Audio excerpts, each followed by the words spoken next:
یوسف علیہ السلام نے اپنے باپ یعقوب علیہ السلام سے اپنا خواب بیان کیا کہ انی رأیت 11 کوكبا والشمس والقمر رأیتهم لی ساجدین، کہ میں نے 11 ستاروں کو دیکھا ہے اور سورج کو دیکھا ہے، چاند کو دیکھا ہے جو مجھے سجدہ کر رہے ہیں۔ تو یعقوب علیہ السلام نے فرمایا کہ لا تقصص رؤیاک علی اخوتک، یہ خواب آگے بھائیوں کو نہ بتانا۔ کوكب ستارے، یہ تشبیہ تھی بھائیوں کے ساتھ۔ الشمس والقمر، یہ تشبیہ تھی والدین کے ساتھ۔ سورج، چاند، باپ اور ماں۔ سورج نکلا ہے تو ہم ایک دوسرے کے سامنے بیٹھے ہوئے ہیں، سفر آسان، کائنات روشن۔ سورج نکلنا بند ہو جائے، ساری دنیا اندھیرے میں ڈوب جائے گی اور چند دنوں کے بعد سارا جہان برف بن کے ختم ہو جائے گا۔ چاند نکلنا بند ہو جائے تو ساری دنیا کے پھلوں کی مٹھاس ختم ہو جائے گی اور سمندر کا پانی وہ چڑھتا ہوا ساری زمین پہ چھا جائے گا۔ کہ اللہ تعالیٰ کیا خوبصورت نظام ہے کہ چاند کی روشنی سے سمندر کی طاقت کو گھٹاتا ہے، بڑھاتا ہے، گھٹاتا ہے، بڑھاتا ہے۔ تو اگر چاند نکلنا بند ہو جائے تو پھلوں کی مٹھاس ختم، زمین ساری پانی ہو جائے گی، ٹوپی بھی ڈوبے گی، ٹوپا بھی ڈوبے گا، سب کچھ ڈوبے گا۔ تو یہ دونوں ایک دوسرے کے لیے ایسا لازمی جز ہیں کہ جیسے سورج، جیسے چاند۔ سورج کھیتیاں اگر پکاتا ہے، سورج نہ ہو تو کھیتی پکتی نہیں، چاند نہ ہو تو اس میں مٹھاس نہیں پیدا ہوتی۔ یورپ کے پھلوں میں مٹھاس کوئی نہیں کہ وہاں چاند نکلتا تو ہے پر اکثر بادلوں میں رہتا ہے۔ ہمارے ہاں پھلوں میں خوشبو بھی ہے، مٹھاس بھی ہے کہ ان کو چاند کی ساری روشنی ملتی رہتی۔ ایک سیب سوات کا پورے کمرے کو خوشبودار کر دیتا ہے، 100 سیب یورپ کے پڑے ہوں، ذرا بھی خوشبو کوئی نہیں۔ تو یہ ایک بڑی خوبصورت تشبیہ ہے جو اللہ تعالیٰ نے قرآن میں مرد اور عورت کی بیان فرمائی ہے۔ چاند اور سورج دونوں ایک دوسرے کے لیے لازم ملزوم ہیں، ایک بھی نہیں ہوگا تو نظام زندگی ختم ہو جائے، درہم برہم ہو جائے۔ اللہ تعالیٰ نے جو قرآن میں مرد کو کہا ہے الرجال قوامون علی النساء، یہ افضل ہونا نہیں بتایا کہ مرد عورتوں سے افضل ہیں۔ قوام کا مطلب افضل نہیں ہے۔ ساری دنیا کے مرد حضرت عائشہ کے سامنے ایک مٹی کی حیثیت بھی نہیں رکھتے، ساری دنیا کے مرد حضرت خدیجہ رضی اللہ تعالیٰ عنہ کے سامنے ایک ذرے کی حیثیت نہیں رکھتے۔ قوام، قائم، قیام، نظام کو بنانے والا، نظام کو چلانے والا۔ مرد نظام چلانے والے ہیں عورتوں کا، یہ اس کا مطلب ہے۔ یہ مطلب نہیں ہے کہ مرد عورتوں سے افضل ہیں، وہ بیوی کو گالیاں بھی نکالیں تو ان کو حق ہے، ماریں بھی صحیح تو ان کو حق ہے۔ یہ سرحد کی تہذیب ہے، یہ اسلام کی تہذیب نہیں ہے، یہ یہاں کی گندی تہذیب ہے، اس کو اسلام سے کوئی تعلق نہیں۔ اللہ تعالیٰ کے نبی نے فرمایا خیرکم خیرکم لأہلک، بہترین مسلمان وہ ہے جو اپنی بیوی سے اچھا سلوک کرے۔ وَأَنَا خَيْرٌ لِأَهْلِي، اور میں سب سے اچھا سلوک کرتا ہوں اپنے گھر والوں کے ساتھ۔ عربوں میں بھی یہ تہذیب تھی کہ عورتوں کو مارتے تھے، عرب بھی یہی کچھ کرتے تھے، اور بیٹیوں کو حصہ نہیں دیتے تھے۔ ہماری بھی یہی تہذیب ہے کہ بیٹیوں کو وراثت نہیں دیتے، بیٹیوں کو حصہ نہیں دیتے، سورا حصہ بیٹے لے جاتے ہیں، وہ مالدار کی بیٹی ہو یا غریب کی بیٹی ہو، ذمہ دار کی ہو تاجر کی ہو، سارا حصہ بیٹوں کو دیا جاتا ہے، بیٹی کو کوئی نہیں دیتا۔ عرب بھی یہی کچھ کرتے تھے، ساری جائیداد کے وارث لڑکے بنتے تھے، لڑکی نہیں بنتی تھی، اور ان کو ذلیل سمجھا جاتا تھا، گھٹیا سمجھا جاتا تھا، مارا پیٹا جاتا تھا۔ تو اسلام نے آ کر اس تہذیب کو ختم کیا اور ایک خوبصورت پاکیزہ معاشرہ عطا کیا، اور یہ ایسی پیاری مثال دے کر دونوں کا وزن قائم کیا۔ سورج اگر یہ ناز کرے مجھے چاند کی ضرورت نہیں، میں ہی نکلا رہوں گا، تو چند دنوں کے بعد ساری دنیا جل جائے گی۔ چاہے دسمبر کا ہی سورج ہو نا، آپ کے تو ادھر اچھی خاصی سردی ہے، ہم تو پنجاب سے آ رہے ہیں، وہاں پنکھے چل رہے تھے، ادھر ابھی بھی ٹھنڈ ہے، تو جنوری میں اور بھی ٹھنڈ ہوتی ہے، تو جنوری کا سورج چلتا رہے، غروب نہ ہو، آگ لگ جائے گی، سارے درختوں میں آگ لگ جائے گی،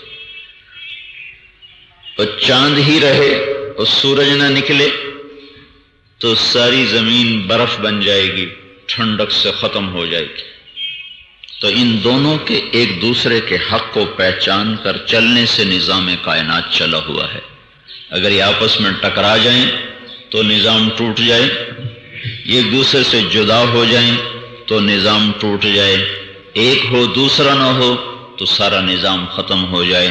الشمس تجری لمستقر لها ذلك تقدیر العزیز العلیم والقمر قدرناه منازل حتى عاد كالعرجون القديم لا الشمس ينبغي لها أن تدرك القمر ولا الليل سابق النهار وكل في فلك يسبحون۔ اللہ چاند سورج کو ہر جگہ اکٹھے بیان کر رہا ہے، تقریباً کہیں کہیں الگ الگ ہے ورنہ ہر جگہ تقریباً اکٹھے ہی ہے۔ والشمس وضحاها والقمر اذا تلاها، ادھر سورج کی قسم اٹھائی، ادھر چاند کی قسم اٹھائی، ادھر سورج کو بیان کیا، ادھر چاند کو بیان کیا۔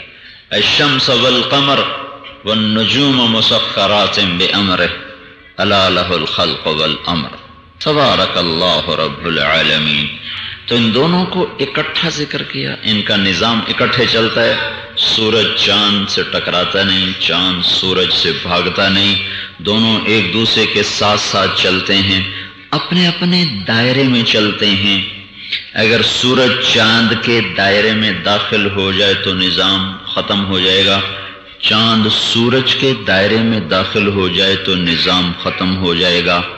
اللہ نے عورت کا دائرہ بنایا ہے گھر کی چار دیواری، مرد کا دائرہ بنایا ہے گھر کے باہر کا نظام۔ مرد کا بھی ایک مدار ہے جس میں وہ گھومے گا، عورت کا ایک مدار ہے جس میں وہ گھومے گی۔ تو چاند اپنے مدار پہ چلے گا، سورج اپنے مدار پہ چلے گا تو زمین آسمان روشن رہیں گے۔ عورت اپنے گھر کے نظام میں چلے گی، مرد اپنے نظام میں چلے گا تو گھر روشن ہوگا۔ اگر مرد عورت کے نظام میں دخل اندازی کرے گا، عورت مرد کے نظام میں دخل اندازی کرے گی تو یہ سارا نظام، سارا گھر ٹوٹ کے برباد ہو جائے گا۔ اللہ تعالیٰ نے عورت کو گھر کا کام کرنے کا حکم دیا، گھر کا نظام چلانے کا حکم دیا۔ مرد کو اس میں صرف مشورہ دینے کی بات ہے، تو زیادہ دخل دے گا تو سارا گھر بے ترتیب ہو جائے گا۔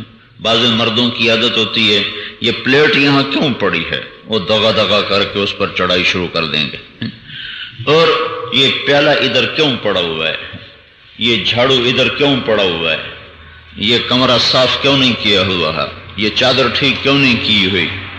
ویسے چھوٹی چھوٹی چیزوں پر لڑ لڑ لڑ اپنے سارے گھر کو آگ لگا دیتے۔ ایسی بعض عورتوں کی عادت ہوتی ہے وہ اس کے باہر کے کاموں میں دخل دیتی ہیں کہ وہ اس سے کیوں ملے ہو، اس کے پاس کیوں گئے ہو، اس کے ساتھ تمہاری سلام دعا کیوں ہے، تم نے یہ کام کیوں نہیں کیا، وہ کام کیوں نہیں کیا۔ جب عورت گھر سے باہر چلتی ہے تو نظام ختم۔ جب مرد اندر کی زندگی میں آ کے اتنی چھوٹی چھوٹی چیزوں میں دخل اندازی کرتا ہے تو یہ اللہ تعالیٰ نے چاند اور سورج سے تشبیہ دے کر آپ سب کو، مجھے، ہم سب کو زندگی گزارنے کا ایک طریقہ سمجھایا ہے۔ اس طریقے کو بھائیوں لوگوں نے سیکھنا چھوڑ دیا ہے۔ نہ یہ مدرسوں میں سکھایا جاتا ہے، نہ تبلیغ میں سکھایا جاتا ہے، نہ خانقاہوں میں سکھایا جاتا ہے۔ بس تھوڑی بہت عبادات ہیں، کوئی تھوڑا سا مدرسوں میں فقہ کے حلال حرام کے مسائل ہیں، تبلیغ میں کچھ نقل و حرکت ہے، کچھ قربانی ہے، کچھ نماز روزے کے ذکر تلاوت کا اہتمام ہے۔ لیکن یہ جو معاشرت کی پاک زندگی ہے، نہ اس وقت علم والوں کے پاس ہے، نہ تبلیغ والوں کے پاس ہے، نہ تصوف والوں کے پاس ہے، نہ عوام الناس کے پاس ہے۔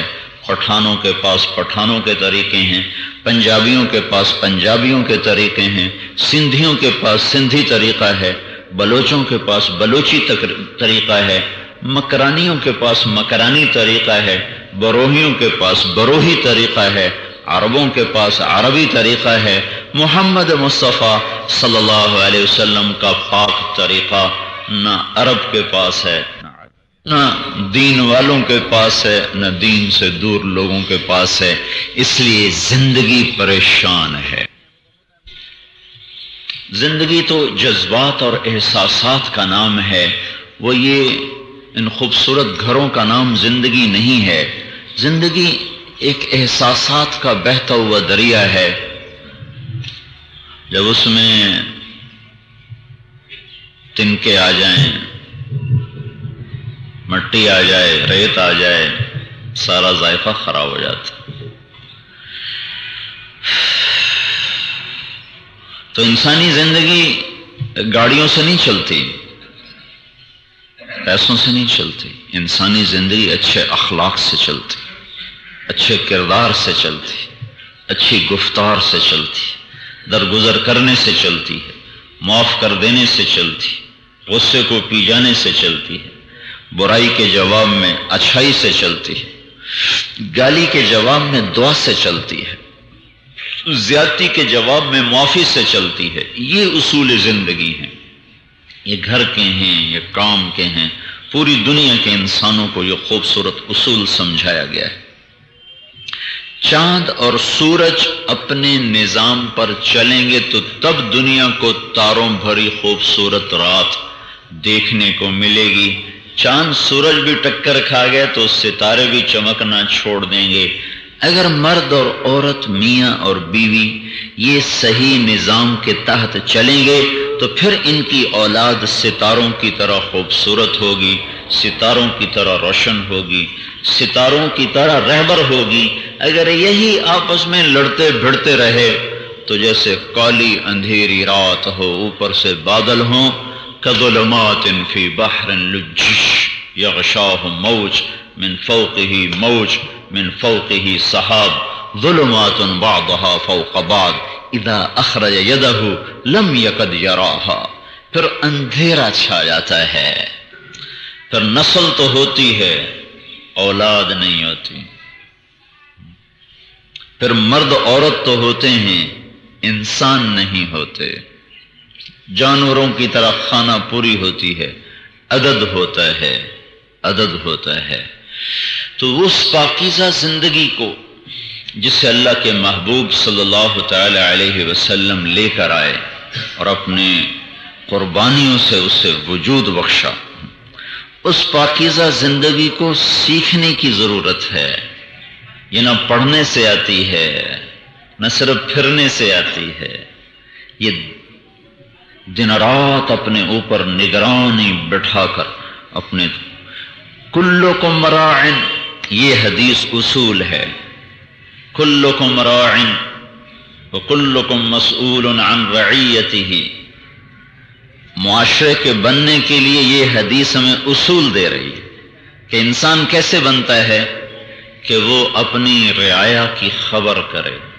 اگر سب سے پہلی میری رعایا میری آنکھ ہے، میری زبان ہے، میرے ہاتھ ہیں، میرے پاؤں ہیں، میرا دل ہے، میرا دماغ ہے، میری سوچ ہے، یہ میری رعایا ہے۔ سب سے پہلے اس پر اللہ اور اس کے رسول کی حکمرانی کو قائم کرے کہ یہ نظر غلط نہ دیکھے، زبان غلط نہ بولے، ہاتھ غلط نہ اٹھے، پاؤں غلط نہ چلے، دل غلط جذبے والا نہ ہو، دماغ غلط نہ سوچے، ہاتھ کی کمائی غلط نہ ہو، زبان کا بول سخت نہ ہو، گالی نہ ہو، جھوٹ نہ ہو، غیبت نہ ہو۔ تو جس موت تک کی یہ محنت، اس طرح جب مرد عورت ایک زندگی گزارتے ہیں تو اس سے ایک نسل تیار ہوتی ہے، جو نسل ستاروں کی طرح روشن ہوتی ہے، اور جو نسل ستاروں کی طرح راہبری کرتی ہے، جو نسل ستاروں کی طرح جہان کو خوبصورت بنا دیتی ہے۔ اگر مرد عورت کی زندگی گزارنے کے یہ اصول نہ ہوں تو کانٹوں سے سارا جہان بھر جاتا ہے۔ آج کی نوجوان نسل کیا کر رہی؟ روزانہ قتل، روزانہ زنا، روزانہ ڈاکے، روزانہ چوریاں، یہ کہاں سے آئے ہیں؟ ماؤں کے پیٹ سے نکلے ہیں، کسی ماں کا دودھ پی کے پروان چڑھے، کسی باپ کے سائے میں جوان ہوئے ہیں، لیکن انہیں ماں باپ نہیں ملے، انہیں وہ ماں باپ نہیں ملے جن کو قرآن چاند اور سورج سے تشبیہ دے رہا ہے، الشمس والقمر رأیتہم لی ساجدین۔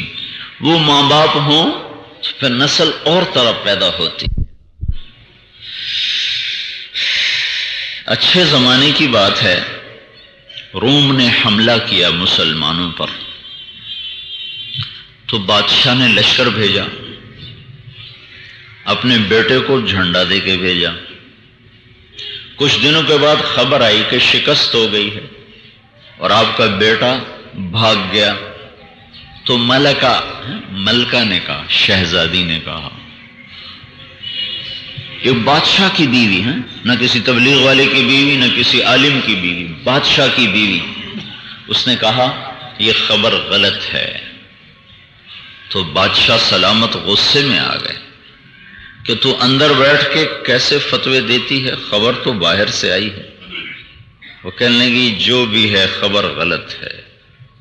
کچھ دنوں کے بعد، اس زمانے میں کوئی ٹیلی فون تو تھے نہیں، کچھ دنوں کے بعد خبر آئی، پہلی خبر غلط تھی، اللہ نے فتح عطا فرمائی۔ تو بادشاہ نے اپنی بیوی سے پوچھا تو نے پہلے اتنے یقین سے یہ بات کیسے کہی تھی؟ وہ کہنے لگی جب سے مجھے اس کا حمل ہوا، میں نے ایک لقمہ، حرام تو حرام ہی ہوتا ہے نا، جس پہ شک پڑا میں نے وہ لقمہ بھی پیٹ میں نہیں اتارا۔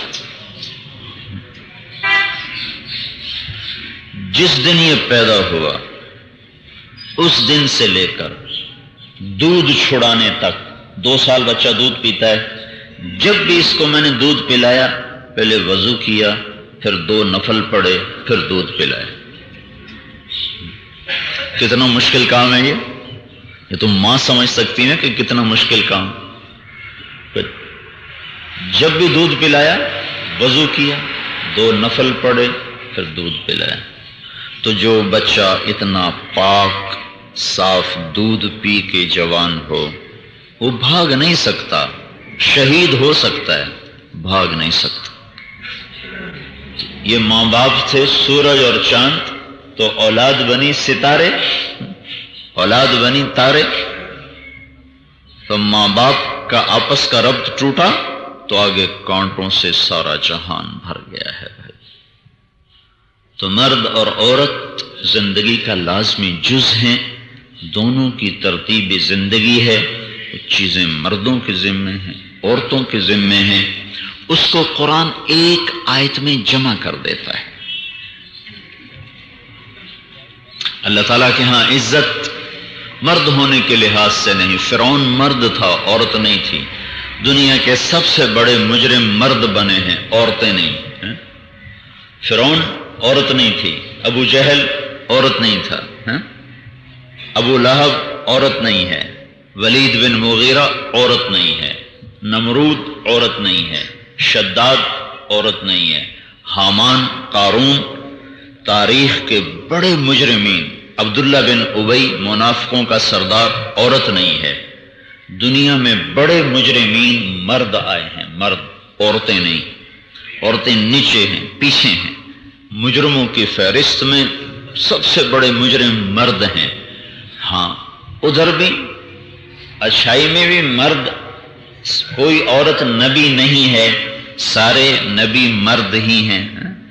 ابراہیم مرد ہیں، موسیٰ علیہ السلام مرد ہیں، عیسیٰ علیہ السلام مرد ہیں، نوح علیہ السلام رجل ہیں، محمد صلی اللہ علیہ وسلم مرد ہیں، رجل ہیں۔ تو بڑائی کا معیار عورت ہونا اور مرد ہونا نہیں، جو اللہ کو راضی کر جائے گا وہ بڑا ہو جائے گا۔ عورت کو گھٹیا سمجھا جاتا تھا، اللہ تعالیٰ نے اس کے حقوق بیان کر کے اس کو عزت بخش، اس کو بے حیثیت سمجھا جاتا تھا۔ فَتَذَرُوهَا كَالْمُعَلَّقَةِ، یہ اس زمانے کی معاشرت کی طرف یہ آیت اشارہ کر رہی کہ عورتوں کے ساتھ کیا کر دیتی تھی کہ ان کو نہ ادھر کا چھوڑتے تھے نہ ادھر کا چھوڑتے تھے، نہ ماں باپ کا رہنے دیتے تھے نہ اپنا رہنے دیتے تھے، ان کی زندگیوں کو برباد کر دیتے تھے۔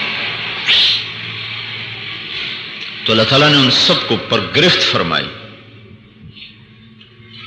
اور عورت کی وراثت کو مرد سے پہلے بیان کیا۔ ہندو عورت کو حصہ نہیں دیتے، سارا حصہ بیٹا لے جاتا۔ تو ہم چونکہ سارا یہ ہند معاشرہ ہے تو وہ اثرات اب بھی موجود ہیں، تو ہماری وراثت میں بیٹیوں کو حصہ نہیں ملتا۔ تو اللہ تعالیٰ نے قرآن پاک میں پہلے لڑکی کا حصہ بیان کیا، للذکر مثل حظ الانثیین۔ قرآن نے یہ سوال اٹھایا کہ لڑکے کو کتنا دینا ہے، یہ سوال نہیں اٹھایا کہ لڑکی کو کتنا دینا ہے، سوال یہ کیا لڑکے کو کتنا ملے گا، تو کہا مثل حظ الانثیین، دو بیٹیوں کو جتنا دینا ہے اتنا ایک بیٹے کو دیا جائے۔ یہ قرآن نے اس طرح بات کی۔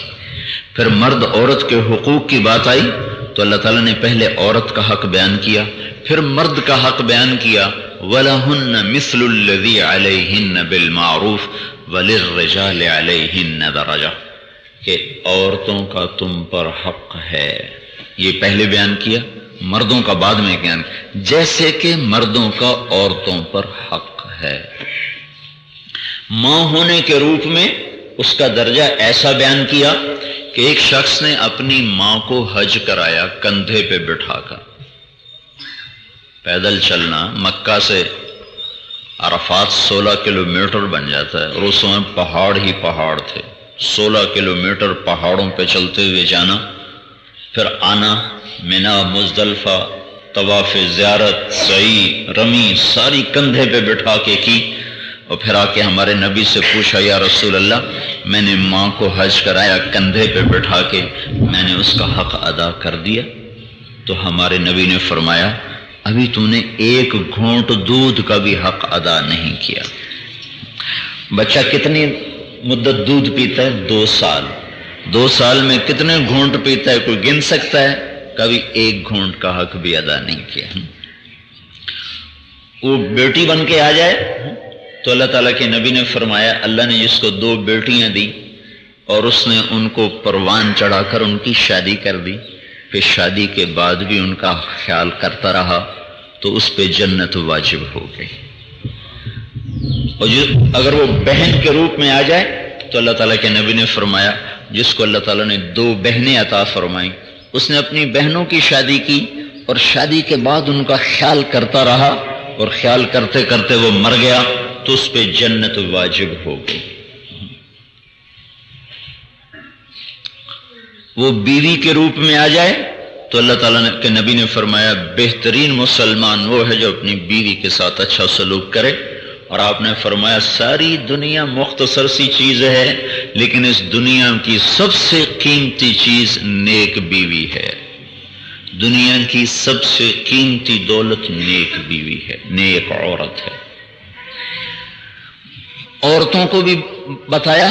ایک عورت نے آ کر پوچھا یا رسول اللہ میری شادی ہونے لگی ہے، میرے خامند کا میرے اوپر کیا حق ہے؟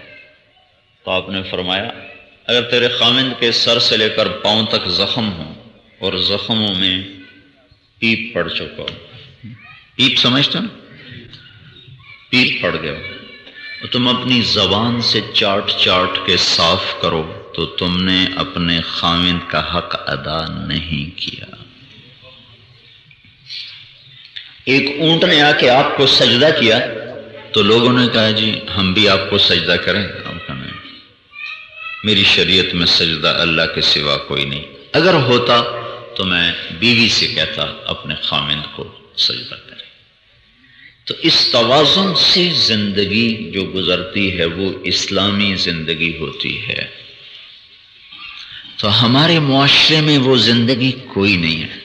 ہمارے نبی پاک صلی اللہ علیہ وسلم کھانے پر بیٹھتے تھے تو اپنے ہاتھ سے نوالا بنا کر حضرت عائشہ کے منہ میں ڈالتے تھے،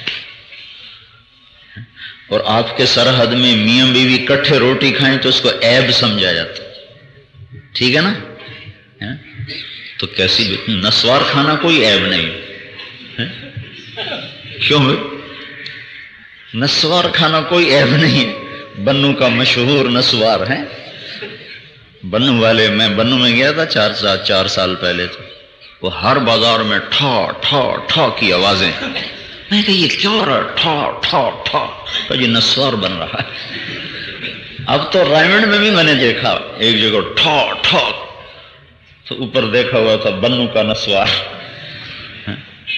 تو نسوار کھانا عیب کوئی نہیں ہے، سود لینا کوئی عیب نہیں ہے، جھوٹ بولنا عیب نہیں، قتل کر دینا، چھوٹی چھوٹی بات پہ گولی مار دینا، زمینیں دبا جانا، گانے سننا، سینمے بنانا، یہ ساری چیزیں تو کوئی عیب نہیں، اور بیوی کے ساتھ بیٹھ کے کھانا کھانا یہ عیب؟ کتنی جہالت کی بات ہے۔ ایک آدمی نے مجھ سے کہا میری بیوی کی میری لڑائی رہتی ہے، کیا کروں؟ میں نے کہا جب تم اب جاؤ نا گھر تو روٹی کھاتے ہوئے ایک لقمہ بنا کر اس کے منہ میں ڈال دینا تو تمہاری لڑائی ختم ہو جائے گی۔ کچھ دنوں کے بعد ویسے ہی اس کا فون آ گیا، میں نے پوچھا میری بات پہ عمل کیا تھا؟ کہنے لگا نہیں۔ میں نے کہا کیوں؟ کہنے لگا شرم آتی، جو حرام کام ہے۔ میں نے کہا تم چلو جاؤ اور جا کر وہ کرو جو میں نے تمہیں بتایا، پھر مجھے تم نے بتانا ہے۔ تو وہ گیا، کھانے پر بیٹھے تو اس نے اس کے منہ میں لقمہ ڈالا، وہ بیچاری کا تو منہ ہی کھلا رہے گا، حیران ہو، وہ کہنے لگی تمہیں یہ کس نے بتایا؟ انہوں نے کہا مولی طارق جمیل نے بتایا۔ ان کا اللہ اس کا بھلا کرے جس نے تمہیں اخلاق سکھائے۔ اس کے بعد ان کی لڑائی ختم ہوگی۔ حیران ہو، وہ کہنے لگی تمہیں یہ کس نے بتایا؟ انہوں نے کہا مولی طارق جمیل نے بتایا۔ ان کا اللہ اس کا بھلا کرے جس نے تمہیں اخلاق سکھائے۔ اس کے بعد ان کی لڑائی ختم ہوگی۔ تو بھائیو، اسلام بڑی خوبصورت زندگی کا نام ہے جسے ہم نے سیکھا ہوا نہیں ہے۔ تو اللہ تعالیٰ ایک آیت میں نا سب زندگی کے آداب ہمیں سکھا رہا۔ ان المسلمین والمسلمات والمؤمنین والمؤمنات والقانتین والقانتات والصادقین والصادقات والصابرین والصابرات والخاشعین والخاشعات والمتصدقین والمتصدقات والصائمین والصائمات والحافظین فروجهم والحافظات والذاکرین اللہ کثیرا والذاکرات اعد اللہ لهم مغفرۃ واجرا عظیما۔ یہ آیت عربی قاعدے کے لحاظ سے عربی قاعدے سے نکل جاتی ہے کہ یہاں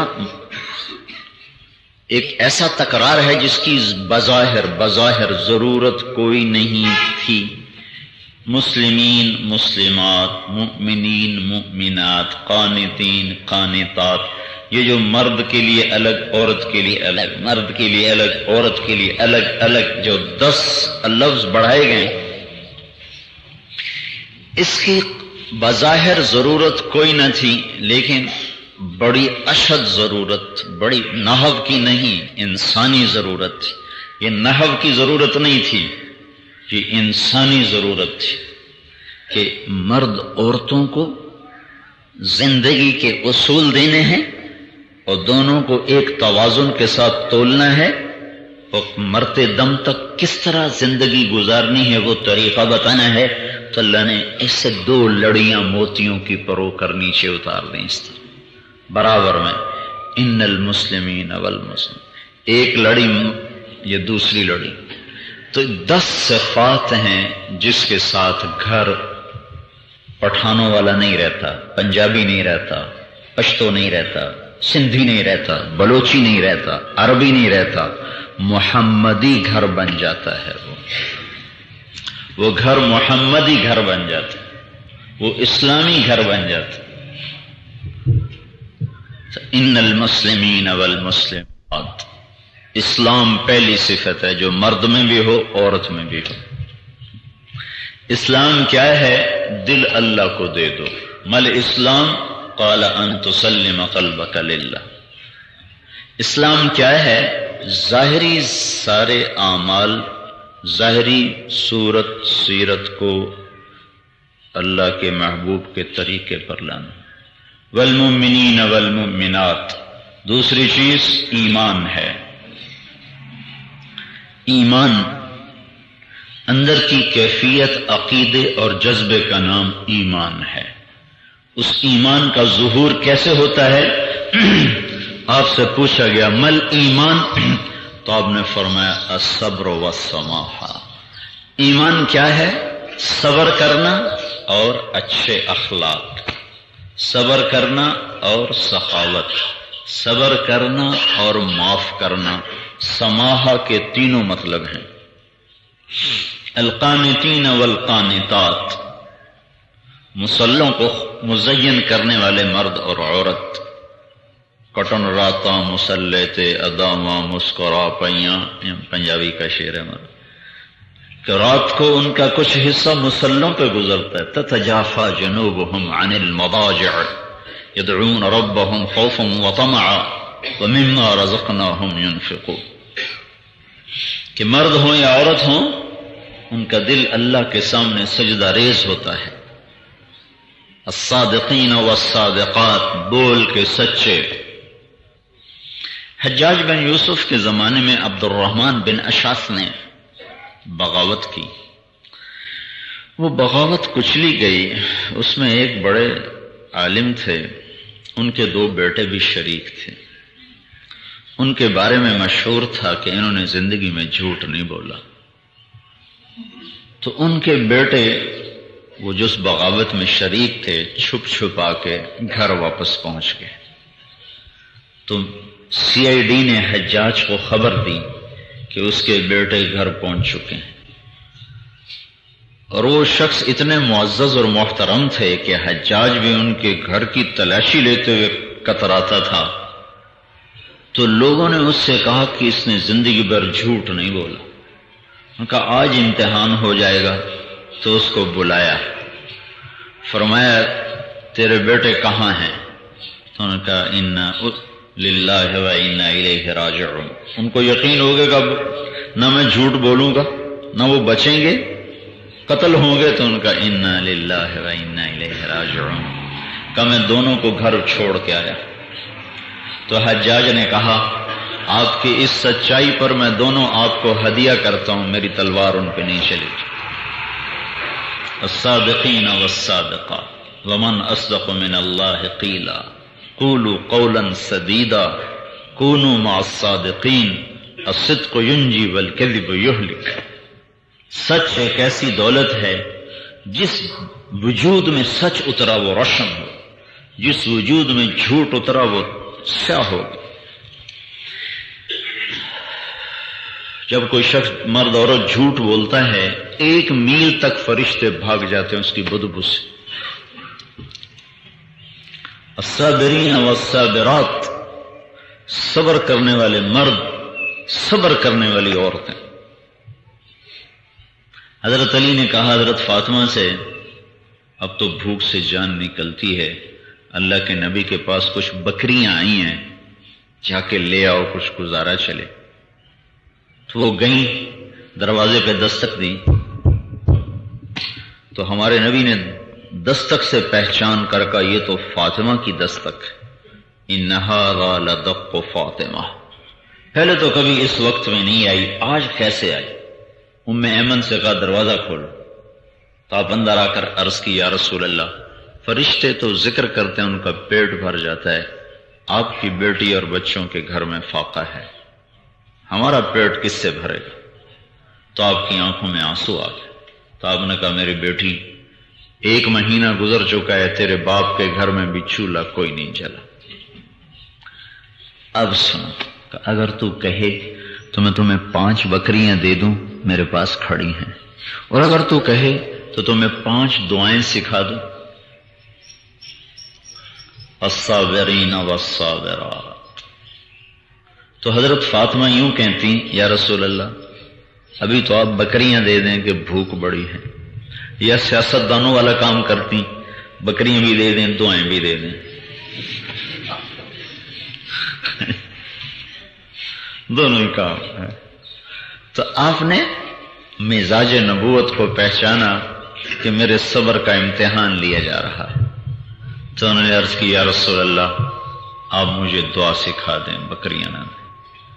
تو آپ نے فرمایا تو کہا کر یا اول الاولین یا آخر الاخرین یا ذا القوة المتین یا راحم المساکین یا ارحم الراحمین۔ خالی ہاتھ واپسی۔ علی نے پوچھا تم تو خالی آ گئی؟ کلی میں لائی ہوں۔ کیا لائی ہو؟ کہ ذهبت للدنیا وجئت بالآخرہ، میں دنیا لینے گئی تھی آخرت لے کے آ گئی۔ علی نے فرمایا خیر و ایامی کی ھذا، آج کا دن تیرا زندگی کا سب سے خوبصورت دن ہے۔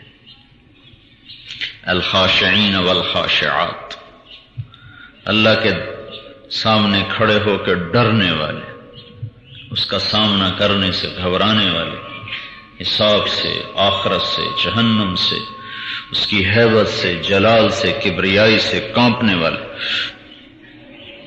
الخاشعین حضرت عمر 22 لاکھ مربع میل میں اسلام پھیلایا، نماز میں کافر کے ہاتھوں خنجر کھایا، اسی میں شہادت ہوئی، اور موت کے وقت کہہ رہے تھے یا اللہ اگر تو نے عمر کو معاف نہ کیا تو عمر ہلاک ہو جائے گا، یا اللہ تو نے عمر کو معاف نہ کیا تو عمر ہلاک ہو جائے گا۔ یہ ہے الخاشعین والخاشعات۔ عائشہ رضی اللہ تعالیٰ عنہ کے سینے پر حضرت محمد صلی اللہ علیہ وسلم کی جان نکلی ہے۔ بیماری کے دن حضرت عائشہ کے گھر گزرے، سب سے محبوب بیوی، آخری چیز ہمارے نبی کے منہ میں حضرت عائشہ کا لعاب گیا تھا، مسواک کو نرم کر کے کروایا تھا۔ اور مات فی نحری و سحری، یہ نحر یہ سحر، یہاں سر تھا جب اللہ کے محبوب نے جان اللہ کے سپرد کی ہے۔ اتنی عالی مقام خاتون جن کی برکت سے تیمم کی آیات اتری، جن کی پاکیزگی کو بیان کرنے کے لیے اللہ نے خود قرآن کو اتارا، جب ان پر تہمت لگی، گناہ کی تہمت، عبداللہ بن ابی نے ساری خبر اڑا دی اور چاروں طرف فضا خراب ہو گئی، وہ اتنی خراب ہو گئی کہ سارا مدینہ بھڑک اٹھا آگ سے، اور حضرت عائشہ 3 دن گزر گئے، آنسو رکتا ہی نہیں، رو رو کے برا حال ہو گیا۔ تو اللہ کے نبی تشریف لائے، کہا عائشہ اگر تجھ سے کوئی گناہ ہوا ہے تو معافی مانگ لے، اللہ معاف کر دے گا۔ دیکھو یہ کتنی ہائے ہائے ہائے کیا بات،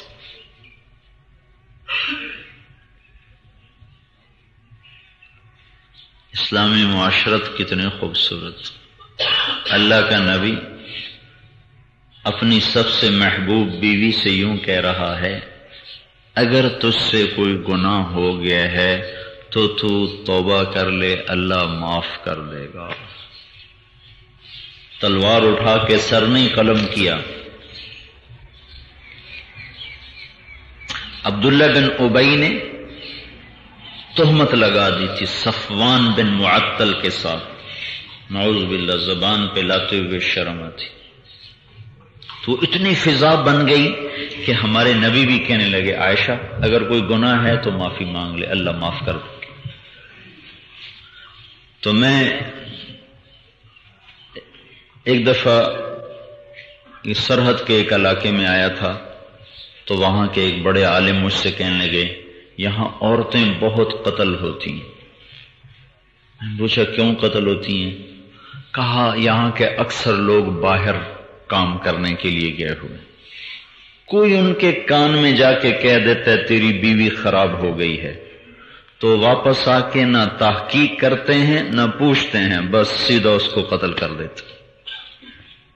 ایسے بدبخت ہیں کہ دنیا بھی برباد کرتے ہیں، آخرت بھی برباد کرتے ہیں۔ ہائے ہائے، اسلامی معاشرت ہے ہی نہیں تو سمجھے کون، سمجھائے کون؟ قتل عنہا سے اللہ کا محبوب کہہ رہا ہے کہ اگر تجھ سے یہ گناہ ہو گیا ہے تو توبہ کر لے، اللہ معاف کر دے گا۔ یہ نہیں کہا کہ میں نے تمہیں طلاق دے دی تو چلی جا، یہ تلوار لاؤ اس کا سر اڑا دو۔ معاف کرنا بھائی، کوئی مرد زنا کرے تو چاہے 100 عورتوں سے تعلق ہو، اس کو کوئی برا نہیں کہتا، کسی عورت سے ہو جائے تو اس کے ٹکڑے ٹکڑے کر دیتے۔ اگر یہی عزت اور غیرت کا معیار ہے تو پھر مردوں کے بھی ٹکڑے ٹکڑے کرو جنہوں نے زنا سے سارے دنیا کو غلاظت سے بھر دیا ہے۔ گناہ تو دونوں کے لیے برابر کا ہے، اور غلطی میں ان جیسا مرد ویسی عورت سے بھی ہو سکتا ہے گناہ، مرد سے بھی ہو سکتا ہے، خطا تو ہر ایک سے ہو سکتا ہے۔ تو حضرت عائشہ رضی اللہ تعالیٰ عنہا جیسی شخصیت کو اللہ کا نبی یوں کہہ رہا ہے اگر تجھ سے گناہ ہوا ہے تو معافی مانگ لے، اللہ معاف کر دے گا۔ اس سے ایک زندگی کا اصول دیا جا رہا ہے۔ مجھے تو یہ بھی ڈر لگ رہا ہے کہ پتہ نہیں تم میرے اوپر ہی نہ چڑھائی کر دو، میں اپنی بات پتہ نہیں سمجھا سکا ہوں کہ نہیں سمجھا سکا۔ کتنی خوبصورت زندگی کا نام ہے اسلام، اس میں کتنی وسعت اور درگزر ہے۔ تو حضرت عائشہ اٹھ کے بیٹھ گئی، اپنی ماں سے کہا جواب دو اللہ کے نبی کو۔ وہ کہنے لگی میں کیا جواب دوں؟ پھر حضرت ابو بکر سے کہا آپ جواب دیں اللہ کے نبی کو۔ وہ کہنے لگے میں کیا جواب دوں؟ تو حضرت عائشہ کہنے لگی میرے آنسو ایک دم ختم ہو گئے۔ تو میں نے کہا میں جھوٹ بولوں تو تم سارے مجھے سچا کہو گے، اگر میں یہ کہوں کہ میں نے گناہ کیا ہے تو تم سارے کہو گے میں ٹھیک کہہ رہی ہوں، اور اگر میں کہوں میں نے نہیں کیا تو تم میں سے کوئی بھی میری بات ماننے والا کوئی نہیں ہے۔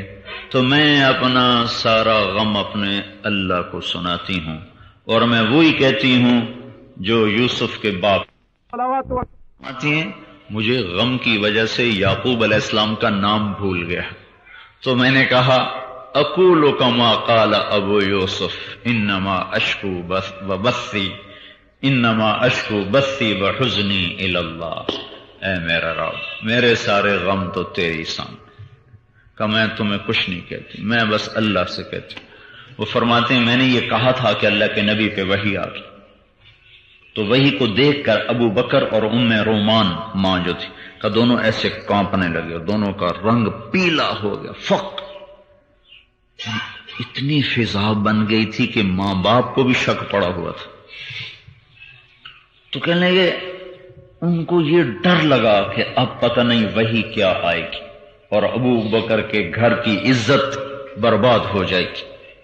اور کہنے لگے میں تو مطمئن تھی، مجھے تو پتا تھا کہ اللہ نے مجھے صاف رکھا ہے، کہنے لگے مجھے یہ خیال نہیں تھا کہ قرآن ہی آ جائے گا، مجھے خیال تھا کہ جبریل آ کے کہہ دے گا کہ نہیں نہیں بس یہ سارا قصہ غلط، یہ اللہ خواب دکھا دے۔ وہ تو جب آپ نے آنکھیں کھولی تو کہا عائشہ تجھے بشارت ہو، اللہ نے تجھے پاک قرار دے دیا ہے۔ اور سورۃ نور کی یہ آیات ہیں، ان الذین جاءوا بالافک عصبۃ منکم لا تحسبوه شرا لکم بل هو خیر لکم لکل امرئ منهم ما اکتسب من الاثم سے لے کر آخر تک یہ آیات اتری۔ تو حضرت ام رومان نے کہا اٹھ اللہ کے نبی کا شکر ادا کر۔ میں کہا نہیں، میں ان کا شکر ادا نہیں کروں گی، میں اللہ کا شکر ادا کروں گی جس نے آسمانوں سے میرے لیے گواہی دی۔ ایسی عورت ہیں اور موت کے وقت اتنا روئیں کہ ان کی چادر آنسوؤں سے پانی پانی ہو گئی۔ اور حضرت عبداللہ بن عباس نے آنے کی اجازت مانگی تو جنگ جمل کے بعد ملتے نہیں تھے شرم کی وجہ سے، لیکن جب دنیا سے جانے کا وقت آیا تو رہ نہ سکے،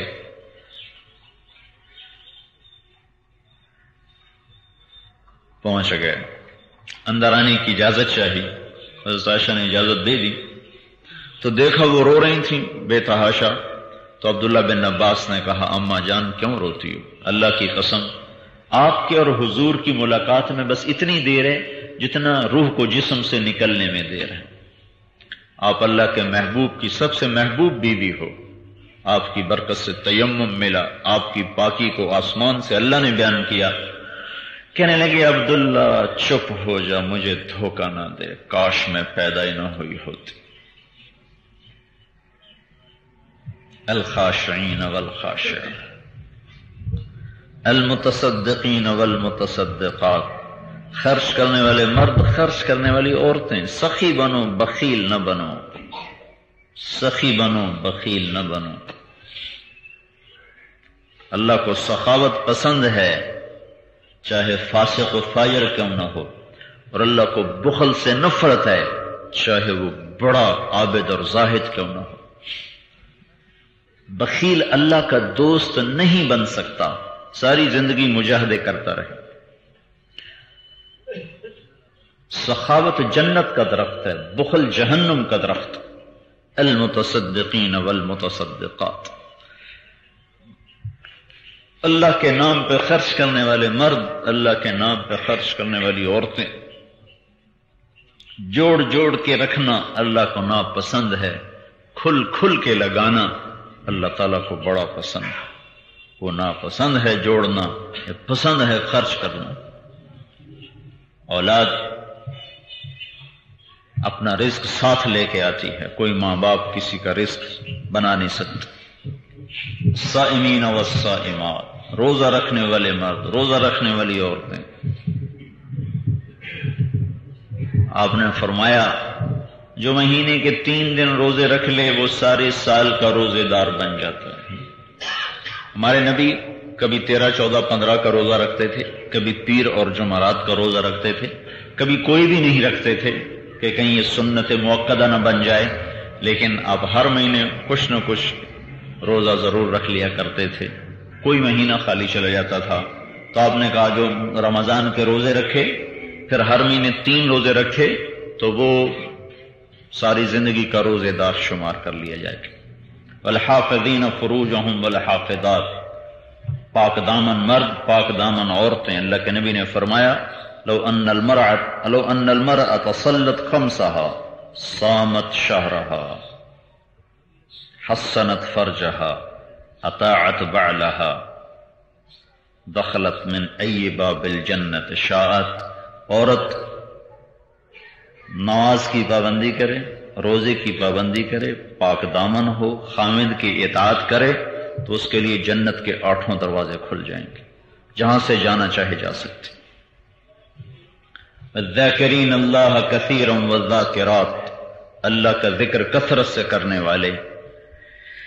یہ 10 باتیں ہیں، مرد ہو عورت ہو، کثرت ذکر.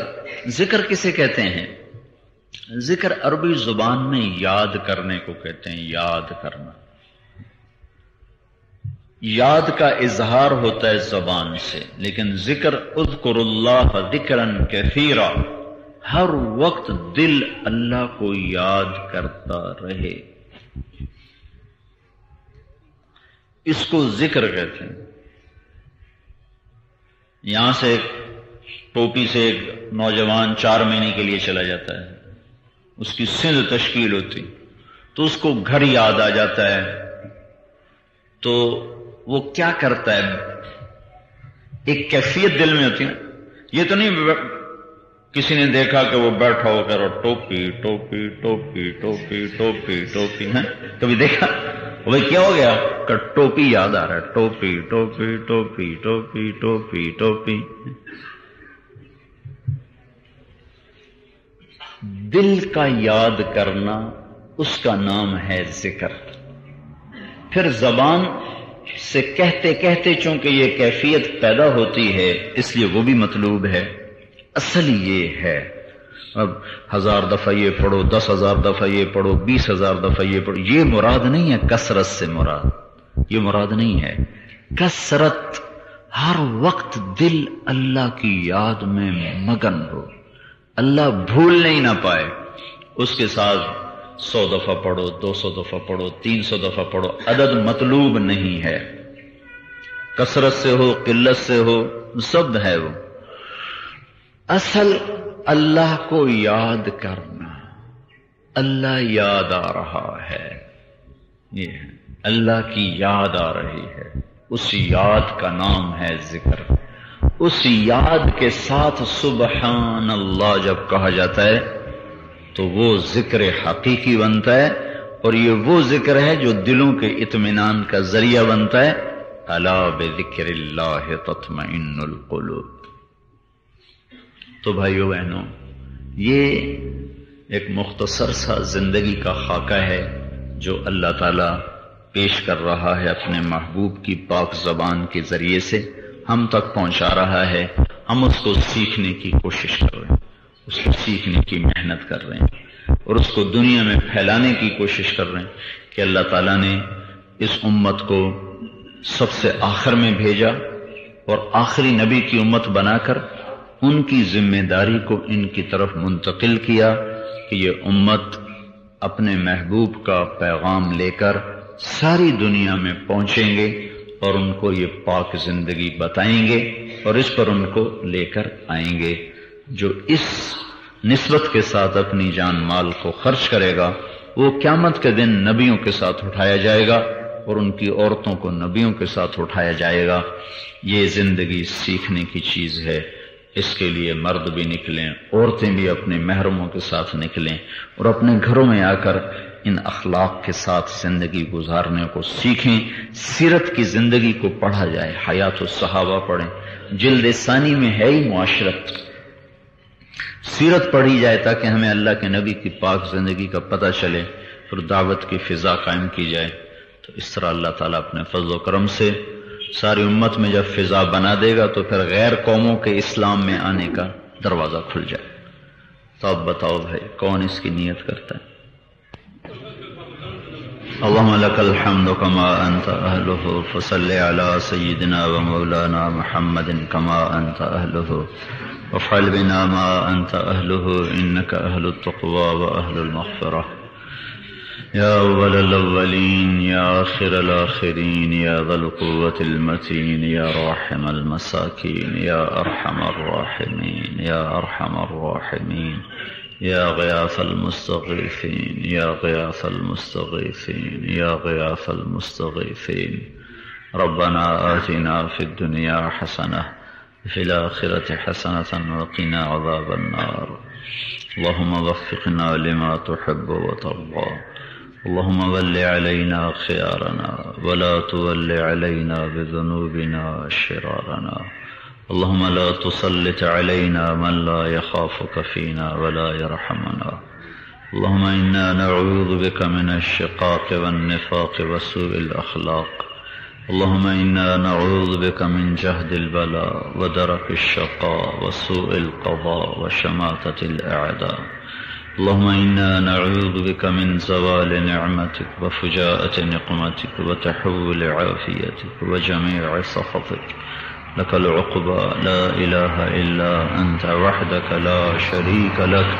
لك الملك ولك الحمد وأنت على كل شيء قدير ونحن على ذلك من الشاهدين.